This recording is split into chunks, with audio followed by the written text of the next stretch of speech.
Alright, got my bib.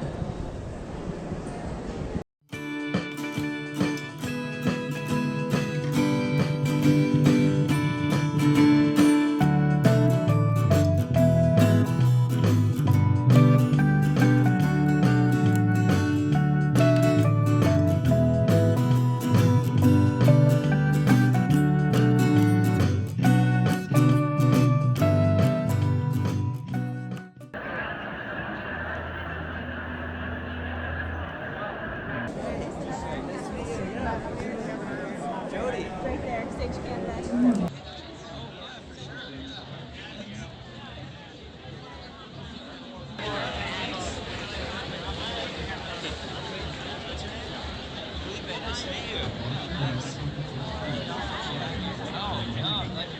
Where are you from?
Nice job, Sage!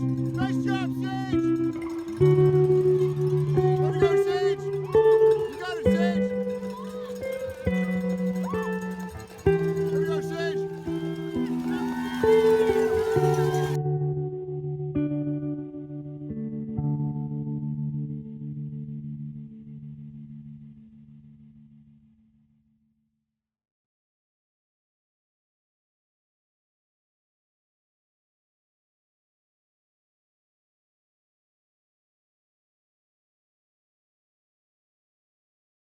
Hi there, Coach Sage here with well, it won't be too quick of an update. I'll try to summarize my feelings and emotions surrounding Boston Marathon that went down yesterday. I just got back to Boulder and wanted to process my thoughts and react and watch some clips from the race and see some media and just share my experience and kind of what happened to me in my race if you're following along the OTQ vlog. So basically, I dropped out around mile 18, it's a little after mile 18, kind of the second Newton Hill, I believe, and I was freezing cold, hypothermic. I was in the med tent for like an hour, just shivering like crazy. They take care of you really well. They kept putting a thermometer in my ear, but it wasn't reading right because it was too cold or something, so then they insisted that I have a rectal thermometer, which I refused. I was coherent enough to refuse that. I really didn't want my temperature taken, but it was a risk with hypothermia because the temperatures, the weather forecast was actually very correct. It was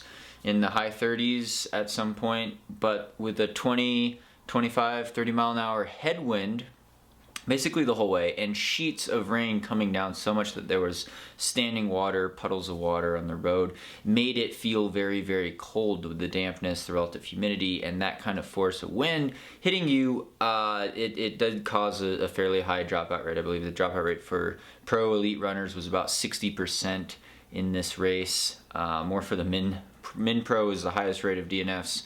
Whereas 95% of the field at Boston did finish, and I want to congratulate all of those that made it to the finish line. Definitely a lot of people were off their personal best time. Some people got personal bests, I know.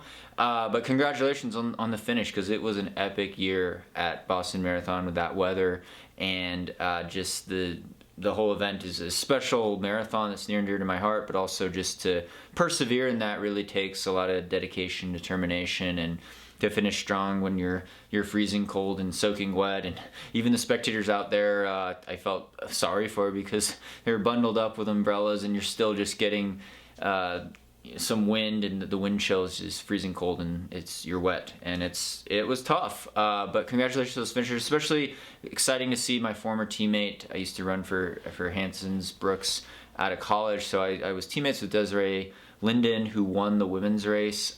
She got a close second place finish there a number of years ago, was able to finally win, so that was really exciting to see. She's a super hard worker, honest worker.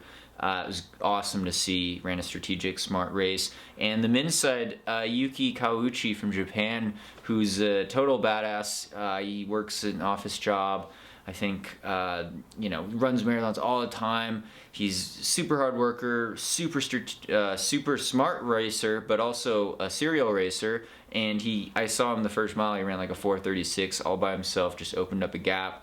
He yo-yoed back and forth with the lead pack, but was able to persevere in the last mile and move into first place to get the win there. But congrats to all the finishers again.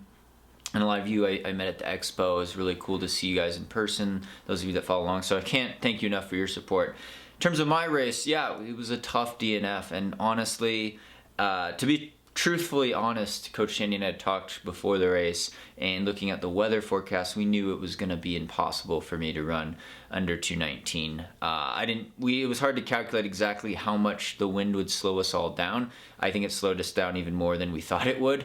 But with the rain and the temperature, it was just, I think only 2 or 3 guys ran under the top.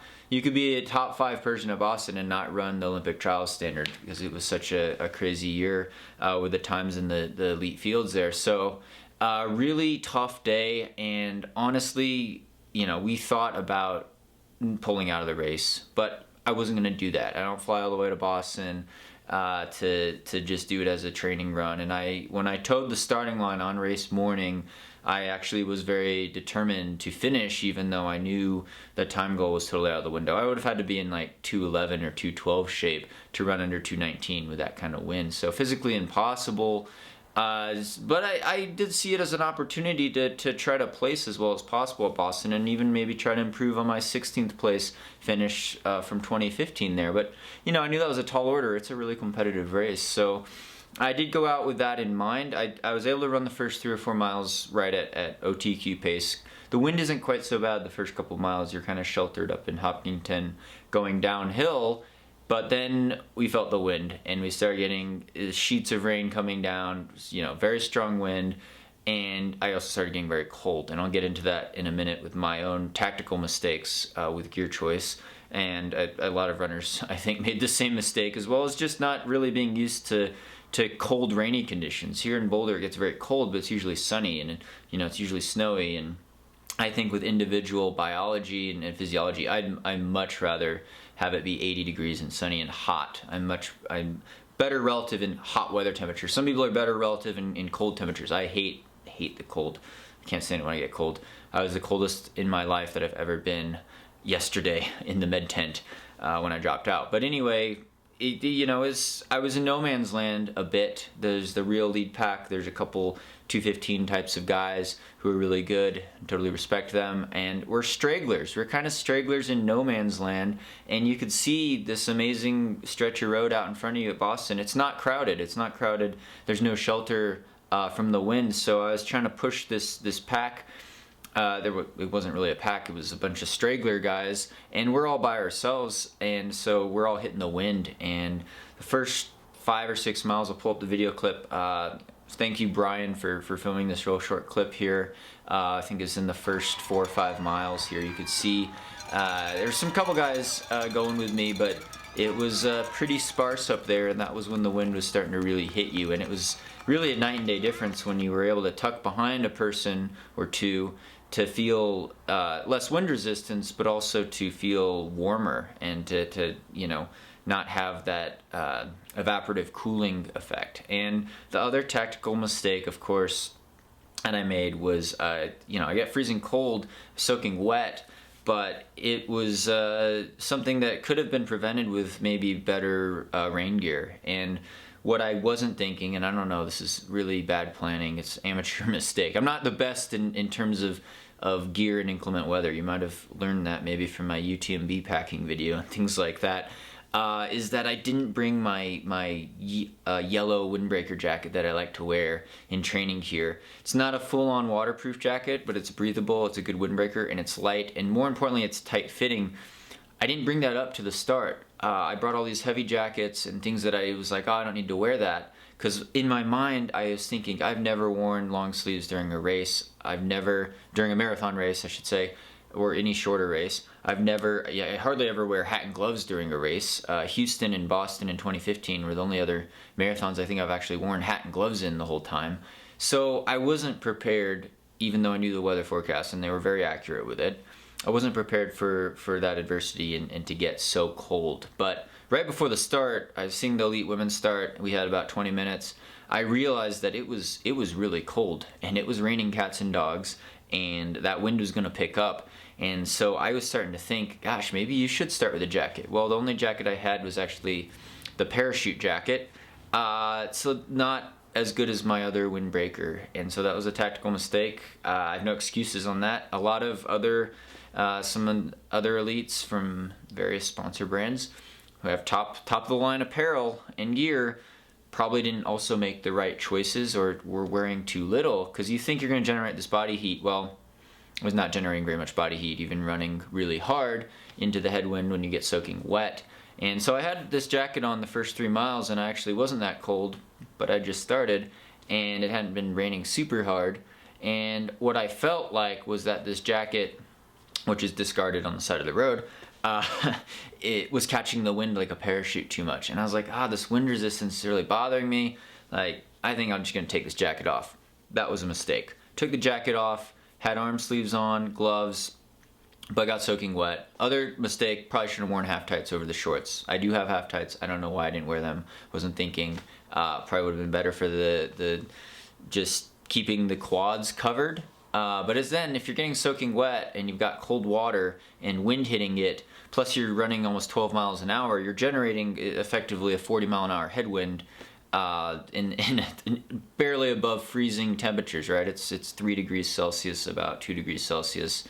Maybe it was 5 degrees Celsius, 37, 40 degrees, I think, and yeah, just raining. And so I'm starting to get very cold within 10K, and there was a pack of maybe half a dozen guys after that I realized, you know, if you're gonna finish this race, you need to work together with a couple guys. And we had 5 or 6 guys, and we would take turns and break the wind a bit, and it would feel a lot better when you were actually behind people instead of leading the pack or trying to go off on your own. And I noticed the pace was slowing drastically. And with the pace slowing, and you could see it on my Strava data, my heart rate is actually dropping throughout this whole first 18 miles. My heart rate is going down into fairly low heart rate ranges for me, even though I felt like I was working hard. My muscles were tightening up, but I got to the point where I was so cold that I was not able to use my hands to reach into my short pocket to pull out a Canaday gel. I had a couple in my arm sleeves though, but my arms are frozen, my legs are frozen. Got to the point where they got numb, got to the point where I couldn't feel my legs really moving under me, and then things started shutting down. Things started shutting down mile 15, 16 going into Newton. I was having trouble seeing. I did not register the Wellesley girls cheering around halfway. That's a pretty big landmark. You usually hear them from a mile away. There weren't as many spectators out this year because of the weather, I think, but it was a sign to me that I was having trouble realizing where I was on the course. Of course, I've run 3 times prior, so that was kind of concerning, and I was feeling very, very bad and very lightheaded, like I might even collapse, and things are just going backwards. And I hit the Newton Hills. It was really gonna be a big health setback, I felt like, and I was pretty delirious. So I saw a med tent, was able to fortunate get treatment there, get medical, just shivering uncontrollably for like an hour.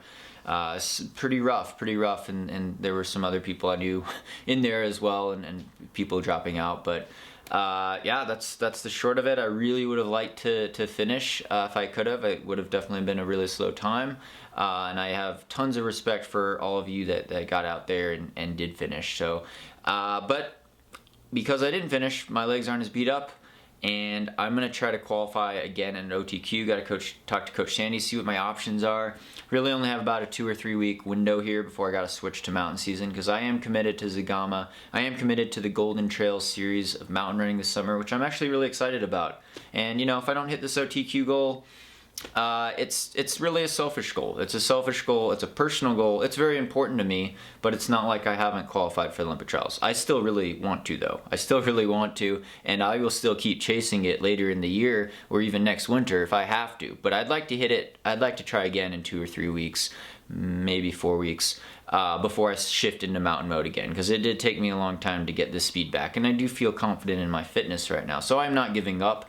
But like I said, this goal, running is a very selfish sport kind of in general, and you set your personal goals, and you could say maybe they're selfish, but I think I also have to realize that this sport, this channel, everything, I've been very fortunate to have the support of other people, and other people helping me achieve different goals, or helping you, empower you to train, or to have the time to run and the luxury to enter these kinds of races or travel there. And so that is bigger than just a personal goal. There's a bigger picture going on here, and I do realize that, and I realize I'm in a very fortunate position to have the flexibility to choose to do these types of different races, any service, any distance. But at the same time, I realize I'm not making the Olympic team in the marathon. I'm not a pro road runner anymore. I am a pro mountain ultra trail runner. That is where my true passion is. I love uphills. I love climbing. I think I'm better relative at that.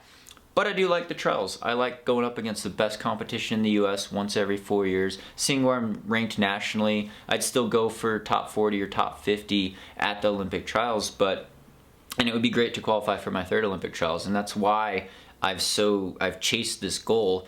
And I also like to mix it up. I think the road marathon training, the speed training could help a lot with shorter trail races. 100 milers are a different beast. I could cross that bridge later, hopefully when I get there, and I'd love to do those as well. But always learning, always trying to progress, always trying to have fun really with the sport, and to be healthy. A lot of people, I think, had argued that dropping out.